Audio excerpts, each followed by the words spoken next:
이나 어떤 사회에서 엄격하게 금지하고 다스리는 일이 있습니다. 그것이 바로 오늘 우리가 제8계명으로 나누고자 하는 도둑질에 관한 것입니다. 이슬람 사회에서는 도둑질을 하는 사람의 손목을 자릅니다. 무엇을 훔쳤다 그러면 그 사람의 손목을 자릅니다. 2015년에 부정부패가 만연한 파라과이라고 하는 남미의 나라에서 대통령이 공적인 선언을 했습니다. 앞으로 부정부패에 연루된 사람은 손목을 잘라버리겠다. 이게 외신에도 다 보도가 됐는데 이 대통령의 이름은 카르테스라는 사람입니다. 이 사람이 자기 나라 국민들한테 물어봅니다. 세계에서 가장 부정부패가 심한 나라가 어떤 나라라고 생각하십니까? 그러면 이 파라과이의 국민들은 우리나라가 부정부패가 제일 심하다라고 얘기할 정도입니다. 아까 말씀드린 카르테스라고 하는 대통령 전임자가 어떤 일을 했냐면 국회에다가 농촌의 어려운 가정들을, 국민들을 돕기 위해서 대단한 예산을 확보했습니다. 그리고 그 예산으로 농촌에 있는 국민들을 도와준 게 아니라 그 예산을 어문슬쩍 집행하지 않고 개인적으로 착보했습니다. 대통령이 이 정도니까, 최고 책임자가 이 정도니까 그 나라가 두말할 것 없지요. 이처럼 도둑질에 엄격하게 대응하는 이유는 그것이 사회의 기본적인 질서를 어지럽히고 그 사회를 무너뜨리기 때문에 그렇습니다. 다른 사람의 물건을 훔치는 일은 서로 신뢰하는 것을 다 무너뜨립니다.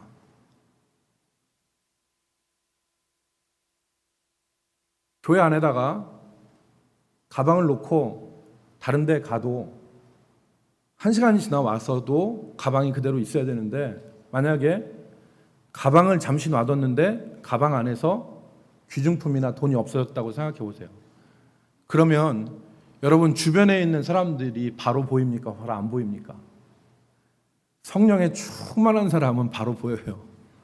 그런데 보통 사람은 저 사람이 가져가지 않았나라는 생각을 하게 되죠.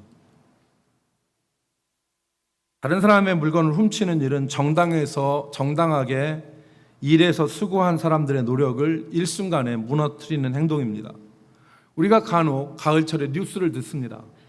농촌에서 여름 내 땀 흘려서 수고한 고추나 깨 같은 것을 차를 댈고 다 실어가지고 훔쳐갔다. 그 농민들이 얼마나 허탄하겠습니까? 여름에 이 뜨거운 데 나가서 일한 그 모든 수고들이 한순간에 다 없어지는 거 아니겠어요?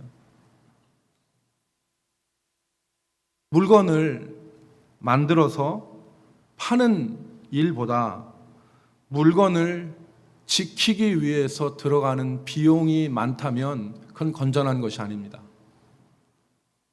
여러분, 많은 사람들이 물건을 외부에서 훔쳐가는 그 도둑들을 막기 위해서 창고를 져요.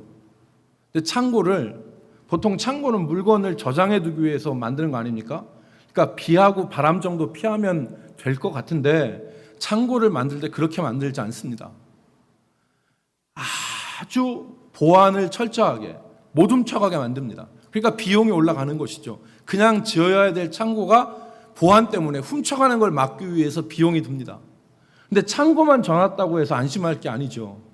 창고를 짓는데 창고만 지는 게 아니라 지키는 사람을 둬야 돼요. 낮에만 지키는 사람을 두는 게 아닙니다. 밤에도 둬야 돼요. 24시간 창고를 지키는 사람을 두어야 되니까 그 인건비가 얼마나 많겠습니까? 그거로 끝나는 것이 아닙니다. 창고 졌지, 사람 져서 지키지. 그런데 개수가 안 맞아. 그러니까 물건 내보낸 개수하고 남아있는 개수하고 맞아야 되는데 그게 안 맞으니까 재고 파악하느라고 숫자하고 물건 관리하는 사람, 직원을 또 둬야 됩니다. 그러니까 이 비용이 만만치 않은 것이죠. 그러니 물건을 만들어서 파는 비용보다 물건을 지키고 간수하는 비용이 거기에 육박하게 되는 것입니다. 하나님은 계명으로 도둑질하지 말라는 말씀을 주셨습니다. 여러분, 계명은 이것입니다. 계명이라는 것이 무엇이냐? 우리가 십계명을 계속 보고 있는데 계명이란 어떤 것이냐? 쉽게 얘기하면 하나님이 우리에게 기억하여서 반드시 지키라고 주신 명령이 계명입니다. 같이 따라합시다. 하나님이 우리에게 기억하여 반드시 지키라고 주신 명령, 그게 뭐라고요? 계명이에요.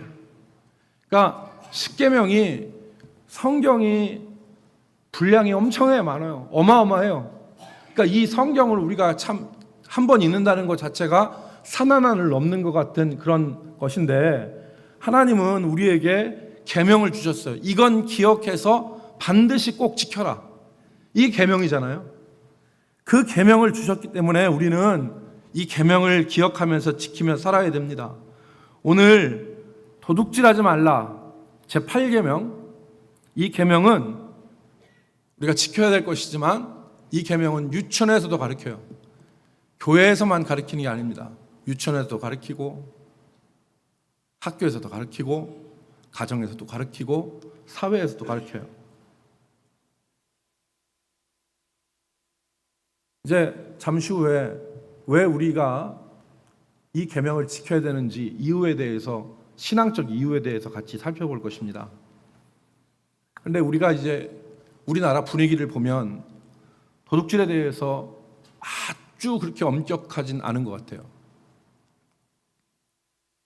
옛날에 서리라는 것을 했는데 지금은 서리하면 농작물 다 물어줘야 된다고 그러는데, 서리라고 하는 것도 했고 또 그렇게 혹독하진 않은 것 같습니다. 손목을 자르는 것 같지는 않아요.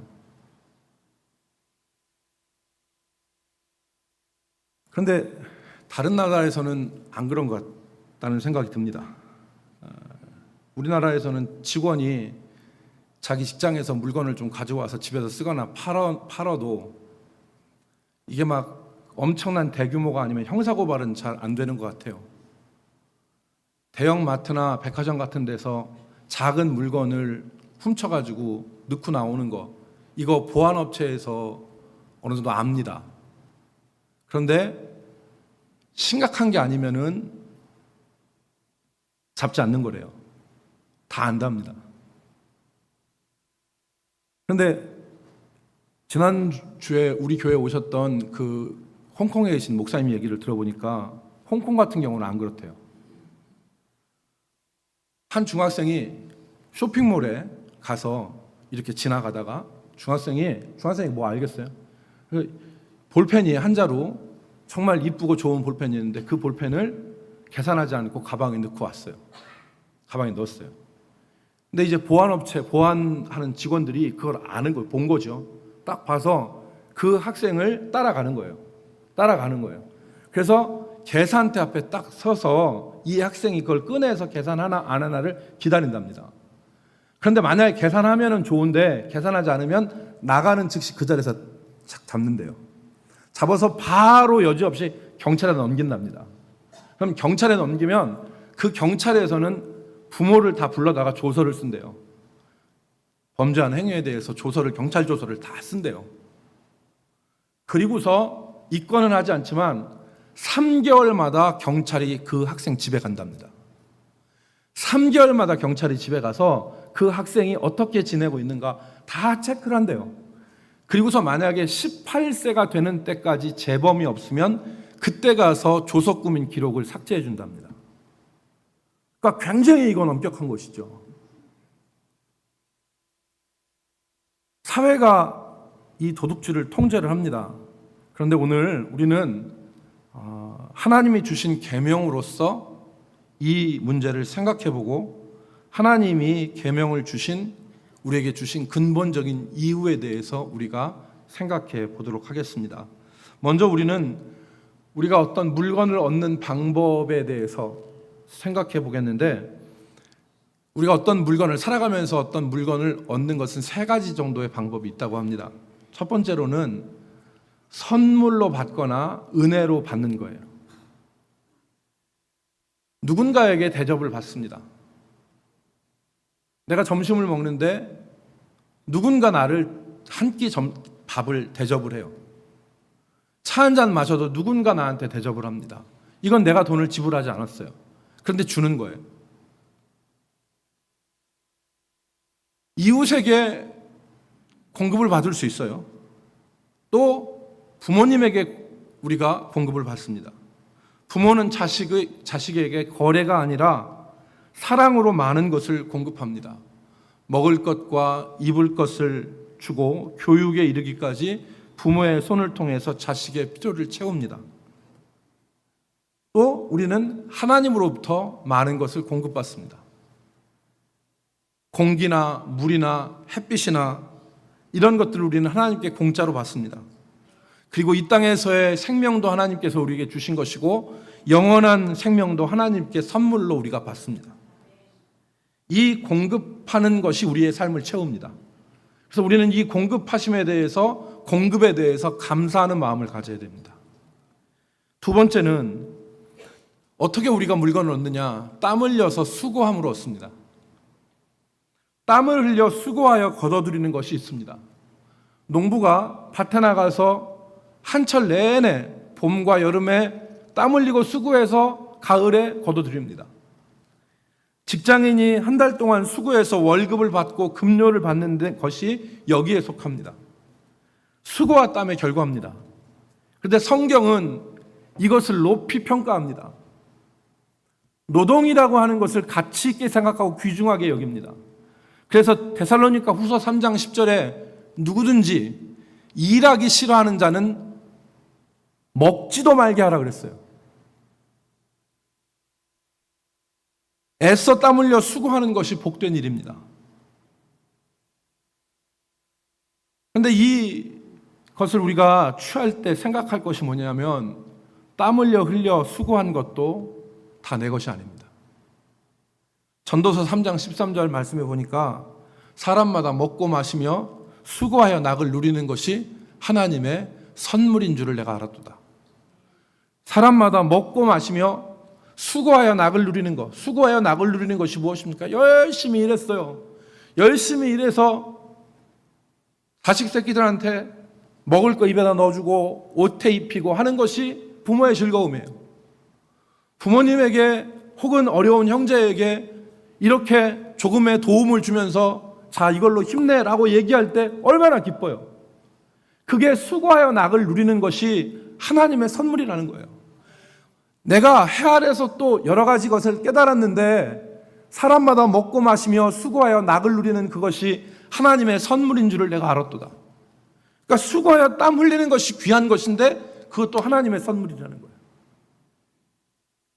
세 번째 방법이 있어요.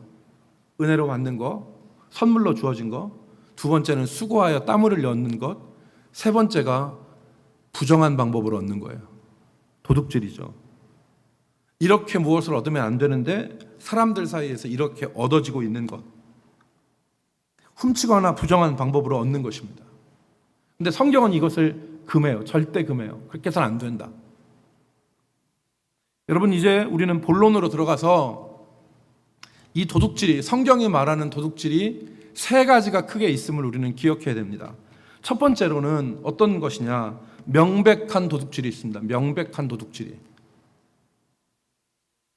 다른 사람의 지갑에 손을 대서 그 안에 있는 돈을 훔치는 일. 누가 봐도 도둑질입니다. 다른 사람의 집에 가서 그 사람의 집에 있는 물건을 훔쳐가지고 나오는 것. 아까 말씀드린 대로 직장에서 주인 몰래 물건을 가지고 나오는 일과 같은 범죄, 이 명백한 도둑질이 있습니다. 여러분, 이 도둑질에는 탐심이 작용합니다. 탐내는 마음이 탐심입니다. 어떤 여성이 자기 이웃이나 친구가 목에다가 이쁜 목걸이를 한 걸 봤어요. 목걸이가 너무 예뻐. 그 여인의 마음속에 이런 생각이 들었어. 아, 저거 갖고 싶다. 나도 저거 하고 싶다. 내가 하면 저 여자가 한 것보다 훨씬 이쁠 텐데. 이런 생각이 드는 거예요. 탐심이죠. 그런데 그 목걸이 아주 갖고 싶은 목걸이란 여자가 목에 땀이 났는지 잠시 그 목걸이를 풀어서 탁자 위에 놓고 한우를 팔아요. 그랬을 때 이 여인의 탐심과 이 여인의 손이 합작을 해서 그 목걸이를 슬쩍 집어넣었어요. 이게 도둑질이에요. 탐심이 작용을 합니다. 여러분, 예수님은 탐심을 물리치라 그러셨어요. 탐심을 물리치라. 그 이유는 예수님이 하신 말씀을 그대로 옮겨오면 사람의 생명이 소유에 넉넉한 데 있지 않다. 사람의 생명이, 여기서 생명은 육체적, 신체적 길이를 얘기하는 게 아닙니다. 사람의 행복이란 말이에요. 사람의 행복이 그 소유에 넉넉한 데 있지 않기 때문이다. 그러므로 탐심을 물리치라고 하신 것입니다. 여러분, 신앙적으로 도둑질이 잘못되어진 것은 신앙인과 도둑질이라는 말은 같이 올 수 없는 말이지만, 신앙인이 도둑질을 해서는 안 되는 것은 왜 그러느냐? 신앙적으로는 하나님의 예비하심을 신뢰하지 못하는 일이기 때문에 그렇습니다. 하나님이 내게 좋은 것을 주시리라고 하는 내 인생을 돌보시는 하나님을 신뢰하지 못하는 거예요. 하나님은 자기 자녀들의 삶을 예비하시고 그 자녀들의 삶에 좋은 것으로 공급하시는 아버지 하나님입니다. 그런데 탐심으로 도둑질을 하는 것은 내 삶을 이끄시고 나를 향하신 하나님의 예비하심을 신뢰하지 못하는 것입니다. 아담과 하와가 에덴 동산에서 행복하게 살았습니다. 그런데 어느 날 뱀이 와서 한마디를 딱 던지죠. 그 한마디 던지는데 아담과 하와의 마음이 확 흔들려 버렸어요. 그게 뭐냐면, 네가 하나님과 같이 되리라. 저걸 먹으면 네가 하나님과 같이 되리라. 그때 딱 그걸 봤더니 보암직도 하고 먹음직도 하고 지혜롭게 할 만큼 탐스럽기도 하다 그랬어요. 지금까지 아담과 하와가 행복하게 산 줄 알았는데 하나님과 비교해 보니까 내 삶은 행복한 게 아니네. 그러니까 저걸 먹으면 내가 행복해질 것 같다라는 탐심이 생긴 거예요. 그 비교의식으로 말미암아 아담과 하와가 범죄한 것입니다. 여러분, 그러니까 내가 20평 안 되는 아파트에 살고 내 친구는 60평 아파트 살 때 우리는 비교하지 말아야 됩니다. 하나님이 내게 주신 것을 감사함으로 받아야 됩니다. 여러분, 돈이 있으면 더 행복해지고, 돈이 있으면 내 삶이 더 풍부해지고, 돈이 있으면 내 미래가 더 안전해지겠지, 이런 생각을 합니다. 그래서 회사 공금에 손을 대고 부정한 뇌물을 받습니다.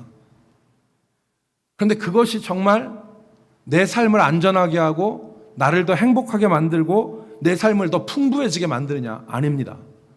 예수님이 뭐라고 하셨습니까? 탐심을 물리치라.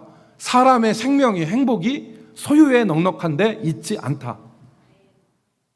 여러분, 엘리사의 사환 게하시가 문둥병에 걸린 나아만을 고쳐준 자기 스승의 뜻은 선물을 안 받는 거였어요. 나아만이 아람 군대 장관이었는데 왕이 너무나 이 사람을 신뢰하니까 나병이 걸린 나아만이 이스라엘로 가서 엘리사에게 고침을 받는다고 하니까 그냥 가지 말고, 빈손으로 가지 말고 옷 10벌, 외투 10벌과 은 10달란트를 줬어요. 그래서 이걸 가지고 가는데 나아만이 병을 고쳐줬습니다. 요단강에 몸을 잠가서 엘리사가 고쳐줬어요. 그래서 선물을 받으시라고 하니까 안 받는다. 이건 하나님 저기가 아니다 해서 돌려보냈습니다. 그런데 탐심이 생긴 게하시가 돌아가는 나아만을 뒤쫓아갑니다. 그러면서 자기 스승을 팔지요. 지금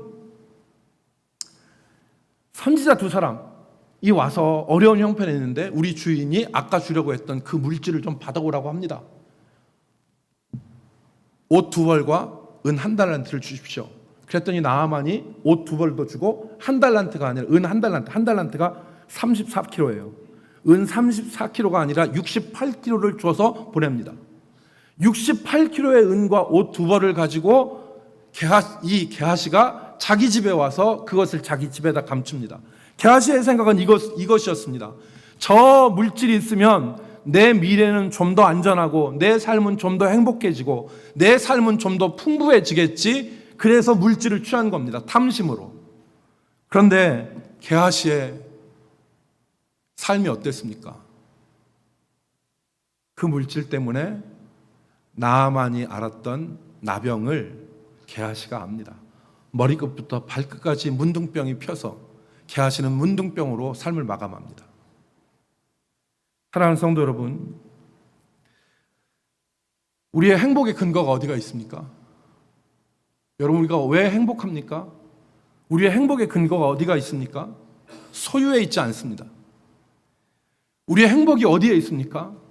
예수님께서 나를 위해서 십자가에 죽으시고 나를 구원하셔서 영원한 생명을 주시고 하나님을 아버지라고 모시고 살 수 있는 사람이 되었다는데 우리의 행복의 근거가 있는 것입니다.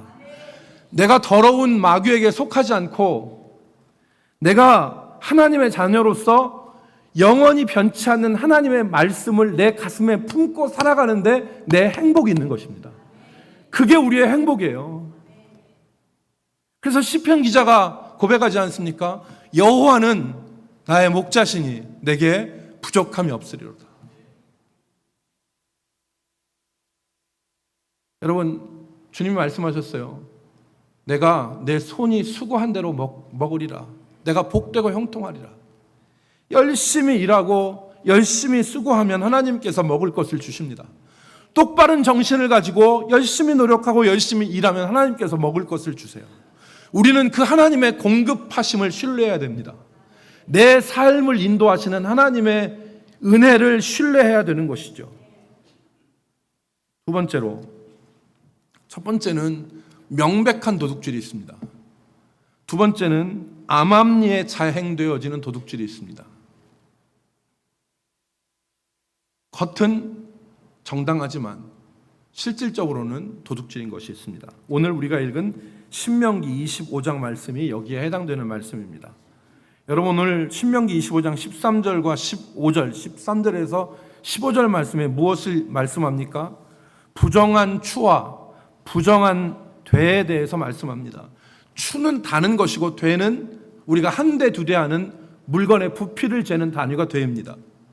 그런데 오늘 13절 말씀에 보면 너는 내 주머니에 두 종류의 저울추 곧 큰 것과 작은 것을 넣지 말라고 그랬습니다. 14절 말씀에 보면 두 종류의 돼 곧 큰 것과 작은 것을 두지 말라고 그랬습니다. 여기서 두 종류의 추는 어디에 사용하는 것입니까? 여기서 두 종류의 추는 살 때와 팔 때, 줄 때와 받을 때 각각 사용하는 것입니다. 줄 때는 작은 추와 작은 돛박으로 주고 받을 때는 큰 돛박과 무거운 추로 받는 겁니다. 여러분, 이런 거죠. 옛날에 우리나라 보릿고개가 있을 때 봄에 가을에 농사진 걸 다 먹고 봄에 먹을 게 없어. 먹을 게 없으니까 가난한 사람들이 부잣집에 가서 얘기해요. 애들하고 살다 보니까 먹을 게 하나도 없네요. 어떻게 좀 양식을 좀 빌려주시면 안 되겠습니까? 그러면은 그 사람이 부잣집에서 양식을 주는데 어떻게 주냐? 작은 되를 가지고 세서 줘요. 한 되, 두 대, 세 대, 네 대 해서 한 10대를 빌려줬다고 생각해봐요. 10대를 빌려줬어요. 작은 되를 쓰는 거예요. 그런데 이제 농사 져서 가을이 됐어요. 갚을 때 김서방, 나한테 지난 봄에 10대 빌렸지. 이제 갚아야 되지. 그런데 받을 때는 작은 되가 아니라 큰 되를 사용해요. 그래서 갖고 온 양식에다가 푹 퍼서 한 되, 푹 퍼서 두 되 해서 10대를 받는 거예요. 그러니까 작은 추와 큰 추, 큰 되와 작은 되, 이 두 종류의 부정한 되와 부정한 추를 사용하지 말아라. 오직 15절 말씀에 보면 뭐라고 했습니까? 15절 말씀에 보면은 온전하고 정직한 추를 사용해라. 여러분, 이것은 이웃을 속이는 행위입니다. 이웃의 것을 도둑질하는 행위죠. 그래서 오늘날로 얘기하면 비용을 청구하는데 영수증을 위조해서 부풀려서 대금을 받는 것입니다. 안 쓴 비용을 청구하고 없는 직원의 인건비를 청구하고 그리고 또 비용을 부풀려서 청구하고 하는 것들이 겉으로 보기에는 합당한 것 같지만 진짜는 도둑질을 하는 것입니다. 사랑하는 성도 여러분, 이 도둑질을 왜 하지 말아야 되느냐? 첫 번째는 아까 말씀드린 대로 하나님의 예비하심을 신뢰하지 못하는 행동이 도둑질이고, 두 번째로는 이 도둑질에는 심각한 영향이 우리의 삶에 미쳐지는데 그것이 그 부정이 거짓의 영인 악령에 사로잡히게 되는 통로가 되기 때문에 그렇습니다. 사람의 행동은 사람의 심령과 떨어질 수 없습니다.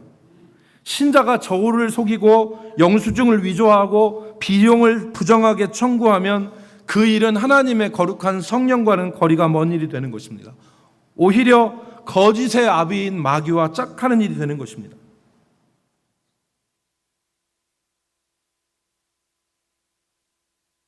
뿐만 아니라 하나님의 도우심의 손길을 막는 일입니다. 하나님이 아이고 우리 김 집사 내 자녀 정말 예수 믿고 믿음으로 살려고 애쓰는데 내가 물질적 복을 줘야 되겠다, 내가 복을 줘야 되겠다 하고 하나님이 도와주시려고 손을 딱 펴셔서 그 삶의 도움의 축복의 이 손길을 펴려고 하시는데 이 사람이 도둑질을 한 거예요. 하나님이 도와주시려다 못 도와주시죠. 부정직한 저울, 부정직한 도둑질, 이것은 하나님의 도우심을 가로막는 일이에요. 여러분, 김진원 목사님이 옛날에 그 넝마주의를 데리고서 이렇게 여러분 아시죠? 옛날에 보셨죠? 지금은 없는데 대나무로 된 넝마 이렇게 있어가지고 길다란 이런 이렇게 집게를 가지고서 이렇게 착 뒤로 하시는 분 저 어렸을 때 봤어요. 근데 그 분들과 함께 활빈교회라고 하는 교회를 세우고 서해안에 간척지를 만들었습니다.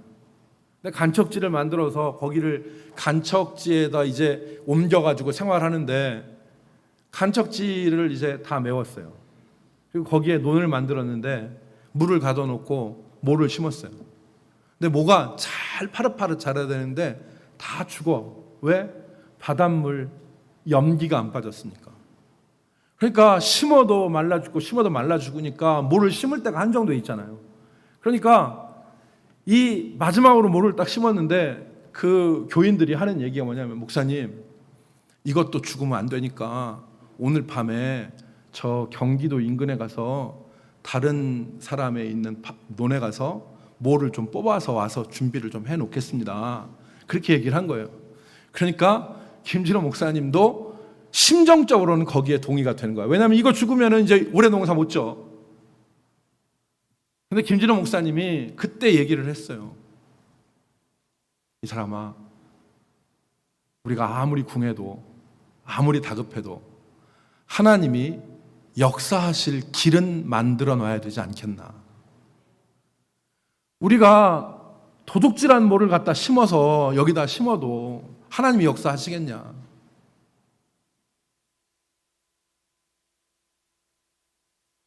어떤 교장 선생님이, 서울에는 명지고등학교 교장 선생님이 예수를 믿게 됐어요. 그리고서 신앙생활을 하게 됐는데 그 마음속에 믿음이 들어가니까 옛날 일들이 쭉 떠오르면서 생각이 하나 나는 거예요. 생각이 하나 나는데 그게 뭐냐, 자기가 어렸을 때 시골에서 생활하다가 참외를 서리를 했는데 그냥 재미로 서리한 게 아니라 왕창 서리를 했대요. 그래서 참외를 이렇게 먹고 했는데 예수 믿고 신앙생활하고 기도하며 주님 믿다 보니까 그게 마음에 걸려. 그래서 그 문제를 놓고 회개했는데 마음이 개운치 않아. 그래서 이 사람이 시장에 나갔어요. 그래서 그때 참외값이 얼마 하는가를 첫 조사를 했어요. 그리고 자기가 훔쳐먹은 참외, 훔쳐 가지고 온 참외의 개수를 세서 금액을 환산을 했어요.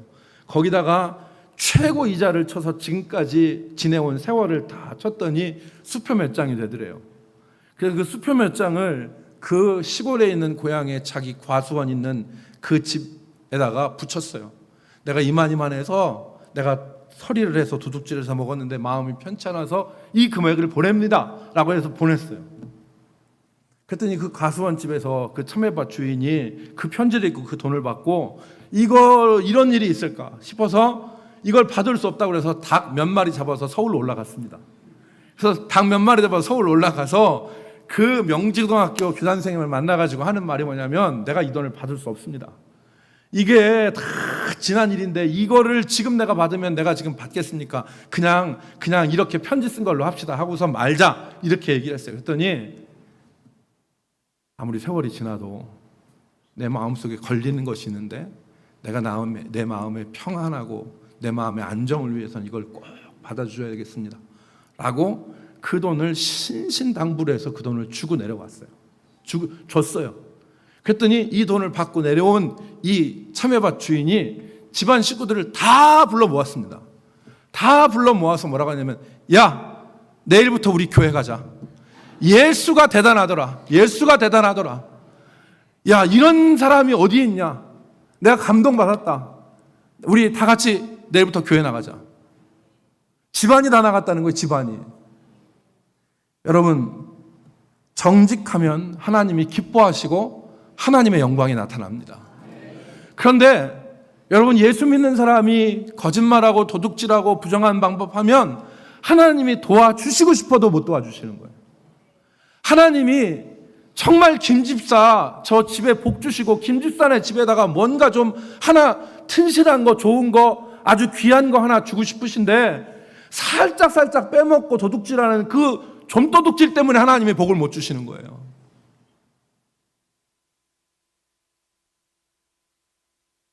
마지막 세 번째는 게으름과 나태, 그리고 낭비도 도둑질입니다.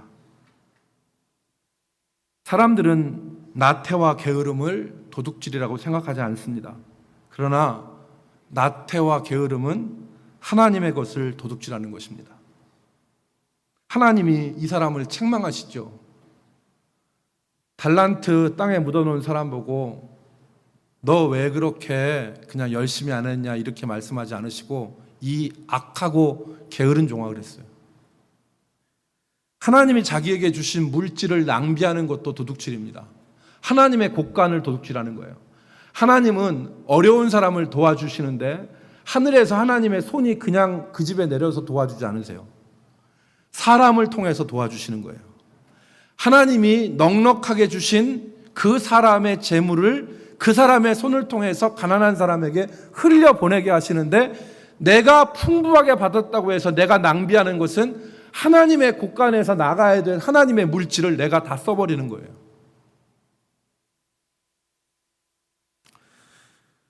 여러분, 그 책을 한 권 소개하는데 제가 전에도 한번 말씀드렸지만 윌리엄 로우라고 하는 사람이 쓴 경건한 삶을 위한 부르심이라는 고전이 있습니다. 이건 윌리엄 로우라는 사람이 1600년대 사람인데 이 윌리엄 로우가 썼어요.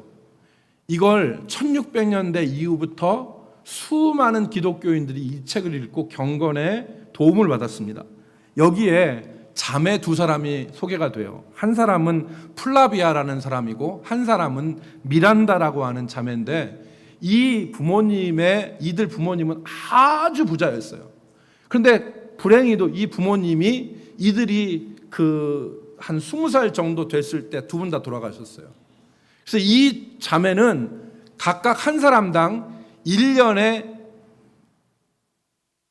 200만 파운드, 지금 돈으로 환산하면 엄청난 돈인데 200만 파운드를 각자 쓸 수 있게 되었어요. 그래서 언니인 플라비아는 이 돈을 가지고 사교계로 나갔습니다. 그래서 머리끝부터 발끝까지 다 두르고 다 꾸미고 어떠한 귀부인도 이 플라비아가 꾸미는 것을 따라오지 못했어요. 엄청난 돈이 있었어요. 그래서 이 플라비아는 사교계에서 그렇게 지냈어요. 그런데 동생 미란다는 이 물질을 그렇게 쓰지 않았습니다. 윌리엄 로우가 이 미란다의 실명을 거론하면서 이분이 어떤 일을 했느냐. 첫 번째로는 이때가 여러분 1600년대라 영국이 산업혁명이 막 일어나고 공장의 굴뚝들이 막 들었을 때예요. 올리버 트위스트 아시죠? 올리버 트위스트. 그 산업혁명 시대의 아이들이 얼마나 노동에 착취당하고 비참한 삶을 살았는가에 대한 사회적인 고발을 한 것이 올리버 트위스트 아닙니까? 그런데 그 올리버 트위스트 시대처럼 아이들이 공장에 나가서 일하거나 길거리에 가서 배우지 못했는데 이 미란다라고 하는 여자가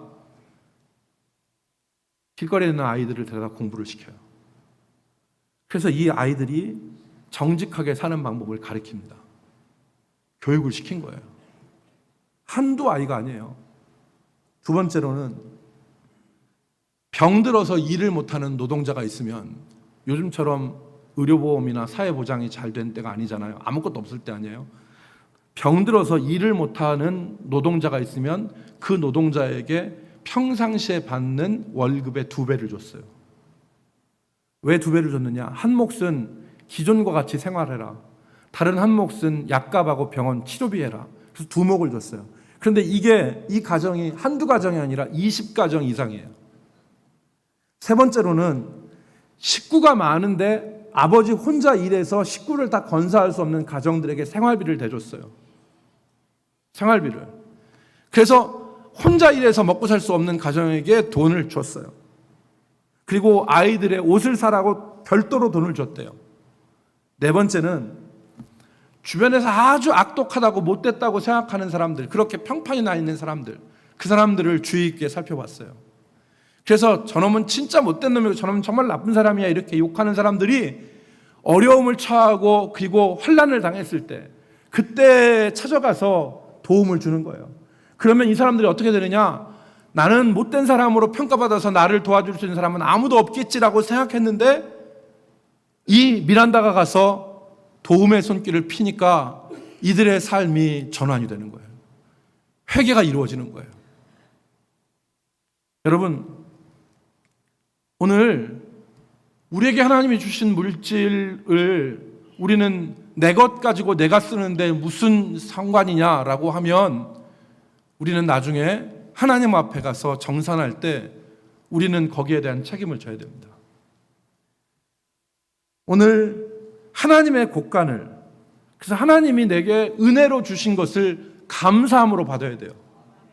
하나님이 내게 풍부한 물질을 주셨을 때 그것을 나같이 정말 이런 사람에게 하나님께서 은혜로 주셨다고 생각하고 그것을 하나님의 바른 청지기로서 올바로 써야 됩니다. 근데 그렇지 않죠. 우리나라에 재벌들이 있는데 재벌들이 지금 공격을 많이 당하지 않습니까? 근데 재벌들 생각에 무슨 생각을 합니까? 저 한 달에 월급 200만 원 받는 종자하고 나라는 인간의 종자는 DNA가 틀린 사람들이다. 나는 아주 높은 별도의 특종의 사람이고 저 사람들은 아주 비참한 사람들이다. 이렇게 생각하는 거 아니에요? 같은 존재 아니에요? 그런데 하나님이 내게 은혜로 주신 것이잖아요. 그것들을 우리는 낭비하지 말아야 됩니다. 말씀을 정리하겠습니다. 하나님께서 우리에게 도둑질하지 말라고 하시는 계명을 주신 것은 신앙적 이유에서입니다. 이 험한 세상을 살아가는데 우리는 궁핍해도 내 삶에 예비하신 하나님의 은혜를 신뢰해야 됩니다. 그리고 그 자리에서 땀 흘려 열심히 일할 때에 하나님께서 우리의 삶을 인도하시고 채워주시는 은혜를 경험할 수가 있습니다. 두 번째는 우리가 도둑질하지 말아야 될 두 번째 이유는 이것이 부정직한 방법이기 때문에 하나님의 역사를 가로막습니다. 하나님의 역사, 하나님이 역사하시는 길은 우리 삶에 마련해 놔야 됩니다. 마지막 세 번째는 우리는 나태와 게으름 또 낭비도 가로막아서 이것들을 조심하여 우리가 바른 청지기로서 살아가는 저와 여러분이 되시기를 주의 이름으로 축복합니다. 기도하겠습니다. 아버지, 믿는 자 우리 각자 삶 가운데 하나님의 예비하심이 있음을 확신합니다. 아버지, 열심히 땀 흘려 수고하고 일할 때에 하나님께서 좋은 것으로, 필요한 것으로 저들 삶에 풍성하게 하여 주시옵소서. 그리고 바른 정신과 바른 믿음을 가지고 하나님을 바라보며 생활할 수 있도록 도와 주옵소서. 예수님의 이름으로 기도 올리옵나이다.